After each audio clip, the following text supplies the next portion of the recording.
Assalamualaikum warahmatullahi wabarakatuh. Halo semuanya, jumpa lagi dengan saya Chow Sing Sing, kurator dari Podcast Horror Night Story. Halo, apa kabar semuanya? Semoga kalian semua sehat-sehat ya.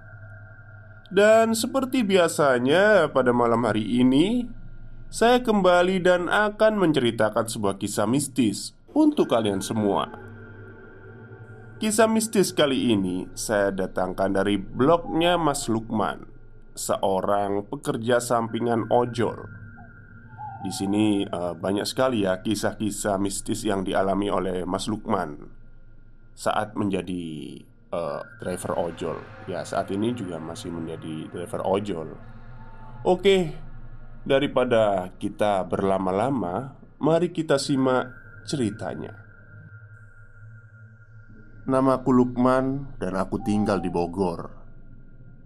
Di usia yang sudah tidak bisa dikatakan muda ini, terpaksa aku harus menerima kepahitan dalam hidup.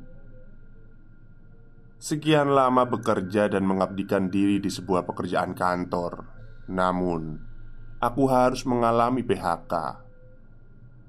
Aku sempat mengalami frustasi, tapi akhirnya aku tersadar aku harus bekerja, harus terus memberikan nafkah untuk anak istri. Kemudian aku mencoba kembali melamar kerja ke sana kemari, menghubungi teman-teman dahulu waktu kuliah atau teman-teman kenalan untuk mencari lowongan kerja. Dan alhamdulillah, 2 minggu selepas aku di PHK, aku sudah kembali bekerja. Ya, walaupun harus kembali dari nol menjadi pegawai biasa, terdesak dengan kebutuhan sehari-hari, di mana aku tahu ketika aku bekerja, aku tidak langsung menerima gaji. Aku berinisiatif untuk mencari kerjaan sampingan untuk kebutuhan dapur. Ojek online. Ya, itulah yang ada di benakku saat itu. Bermodalkan SIM C, SKCK, dan HP yang aku miliki sekarang, aku coba daftar secara online ke sebuah platform ojol yang menurut aku mudah sekali mendaftarnya. Pucuk dicinta, ulang pun tiba. Pagi aku mendaftar online. Sore, aku sudah mendapatkan notifikasi bahwa aku diterima menjadi ojol di aplikasi itu. Dan mulailah aku dengan kerja sampinganku itu untuk memulai menjadi driver ojol. Seminggu, 2 minggu kulewati hari dengan bekerja menjadi ojol. Kadang selepas subuh aku keluar, walau sekedar 1-2 penumpang yang aku dapat. Kemudian aku kerja, atau bahkan sepulang kerja sekitar jam 4 sore sampai malam hari, aku kembali menjadi ojol. Semuanya berjalan lancar dan alhamdulillah, walaupun tidak banyak. Tapi setiap hari pasti aku dapat tumpangan, dan itu bisa sedikitnya menutupi kebutuhan dapur istriku. Entah kenapa hari ini terasa capek sekali. Tidak seperti biasanya sepulang aku kerja, aku putuskan untuk pulang saja ke rumah dan beristirahat. Pikirku, nanti sajalah selepas sholat isya baru aku ngebit, karena aku ingin pulang dan sedikit melepas capekku. Istriku yang pada saat itu bertanya, "Tumben pulang dulu, biasanya langsung narik." Aku yang pada saat itu benar-benar merasa capek hanya menjawab, "Capek mah, pengen istirahat dulu." Lalu aku rebahkan badanku. Sekitar pukul 8 malam, setelah aku merasa badanku agak enakan, aku mulai bersiap-siap untuk ngebit. Ku pakai jaketku dan semua atributnya. Dan tak lupa, aku klik nyalakan tombol di aplikasi. Motor baru aku nyalakan. Tiba-tiba bunyi di HP-ku sebagai tanda notifikasi bahwa aku mendapatkan penumpang. Segera aku ambil HP-ku dan terteralah bahwa aku mendapatkan orderan untuk mengantarkan makanan dari seorang customer bernama IS. Dan di kolom chatnya terdapat notifikasi, "Mas, tolong antarkan makanan ini untuk keluarga saya ya. Saya gantung di pagar rumah ya, karena saya mau berangkat. Alamat pengirimnya sudah sesuai titik kok." Karena pembayarannya cash, lalu aku pun membalas chatnya. "Oh iya kak, berarti bayarnya nanti di titik pengiriman ya." Aku pun berharap menunggu balasan chatnya, tapi tak kunjung tiba. Karena tak mau bersuudzon dan berpikir macam-macam, aku segera bergegas mendatangi titik penjemputan orderan itu.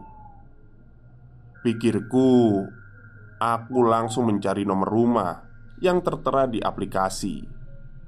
Karena pada saat itu tidak ada yang bisa aku tanya, karena sama sekali tidak ada security dan penjaga malam waktu itu. Tidak lama aku masuk ke dalam kompleks tersebut dan menemukan alamatnya. Aku pun berdiri di depan rumahnya. Kemudian aku buka aplikasi untuk memastikan alamatnya. Ya, benar, ini pasti alamatnya. Tapi ada keanehan pada saat itu. Rumah 2 lantai yang besar itu seolah tidak menunjukkan tanda-tanda kehidupan.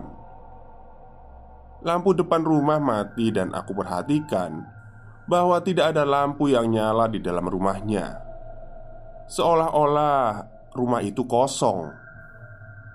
Akan tetapi, ketika aku melihat gerbangnya, ternyata memang ada sebuah bungkusan yang terbungkus kantong plastik hitam. Tanpa berpikir panjang, aku ambil bungkusan itu untuk segera aku antarkan ke titik pengiriman. Aku gantungkan bungkusan itu ke motor dan langsung aku nyalakan motorku, bergegas ke titik pengiriman. Begitu aku mau keluar dari kompleks tersebut, di pos satpam yang tadi aku masuk tidak ada siapa-siapa. Kini sudah ada seorang laki-laki. Kemudian menegurku. "Dari mana mas?" "Dari blok ini pak. Mau ambil orderan buat diantarkan ke keluarganya," sahutku. Laki-laki itu mengernyit dan berkata, "Dari mana mas?" "Dari blok ini, nomor ini pak," jawabku. Yang saat itu berpikir khawatir kelamaan langsung aku bilang, "Mari pak, saya langsung aja." Sekitar 45 menit perjalanan tibalah aku ke sebuah perumahan di mana titik pengiriman itu sesuai yang tertera dalam aplikasi. Memang, ketika aku masuk ke perumahan itu harus melewati kebun dan perkampungan warga yang minim penerangan pada malam hari. Tapi ketika masuk ke gerbang perumahannya, ternyata sudah banyak rumah warga perumahan. Aku lewati pos penjaganya dan hanya tersenyum ketika mereka yang ada di pos itu sedang asyik bermain catur. Tak jauh dari pos itu, aku berhentikan motor dan kembali membuka aplikasinya untuk memastikan di mana posisi tepatnya titik pengiriman. Bermodalkan GPS yang ada di aplikasi, aku diarahkan ke sebuah rumah yang gelap tanpa ada penerangan sedikit pun. Hampir sama dengan rumah titik penjemputan orderan. Rumah yang seolah tidak ada kehidupan, sepi dan mencekam. Disinilah hal mistis yang aku alami. Ketika aku mematikan motorku dan berdiri di depan pagar rumah yang memang kosong itu, aku memegang bungkusan orderan. dalam keadaan rumah yang gelap, tiba-tiba muncullah seorang perempuan yang berambut terurai dan baju putih, berdiri di pintu rumah dengan muka yang pucat pasi, tersenyum kecut padaku. Dan benar, dia menatapku sambil berkata lirih. Dia bilang, "Sini mas." Aku yang pada saat itu tidak bisa berkata apa-apa, hanya diam terpaku. Dan yang paling membuatku syok adalah dari depan pintu itu, dia berjalan. Bukan berjalan tepatnya, dia melayang mendekatiku. Pas hampir dekat, kemudian aku tersadar. Tanpa berpikir panjang, aku lemparkan bungkusan itu dan langsung berlari ke arah motorku dan menyalakan motorku. Saking paniknya, tiba-tiba aku tidak bisa menyalakan motorku. Aku ambil langkah 1000 untuk mendorong motorku. Entah berapa jauh aku mendorong motorku, kini sudah ada di depan pos satpam dari perumahan itu. Sambil terengah-engah, aku menghentikan dan beristirahat. 4 orang penjaga yang sedang asyik bermain catur itu kaget melihatku karena terlihat seperti ketakutan. Kemudian mereka menghampiriku. Diajaklah aku ke pos itu dan diberikan sebuah air mineral agar aku agak sedikit tenang. Setelah aku rada tenang, aku mulai menceritakan kepada mereka tentang apa yang aku alami mulai dari awal. Dan kemudian mereka hanya bilang, "Mas bukan yang pertama ngalamin ini." Kemudian mereka menceritakan apa saja yang sudah dialami oleh para ojol yang dapat pesanan dari rumah itu. Konon katanya, sebelum perumahan itu dibangun, rumah itu dulunya adalah pemakaman warga yang dibeli oleh pihak developer untuk pelebaran perumahan tersebut. Setelah mendengar semua penjelasan dari satpam tersebut dan kiranya badanku sudah lumayan enak, aku izin kepada mereka untuk pamit pulang. Dan setelah kejadian itu, aku langsung pulang ke rumah. Semua yang aku alami tidak lagi aku ceritakan kepada istriku, karena aku tahu istriku akan lebih panik dan nantinya tidak mengizinkanku untuk ngojek lagi. Kejadian ini benar-benar aku alami. Nama dan alamat sengaja aku samarkan untuk menghindari fitnah. Semoga dapat diambil hikmah dari kejadian ini. Selamat malam. Baik, itulah akhir cerita dari blognya Mas Lukman ya, tentang pengalamannya saat mengantarkan sebuah makanan di rumah kosong. Ya, karena Mas Lukman ini berprofesi sampingan sebagai driver ojol, pasti banyak lah ya pengalaman mistis yang dialami. Sebelumnya sudah saya buatkan juga podcastnya ya, kalau nggak salah ya, Mas Lukman ini. Dan ini saya angkat lagi, cuman ceritanya lain. Oke, mungkin itu saja kisah malam ini dari saya. Semoga Anda semua terhibur. Selamat malam dan selamat beristirahat.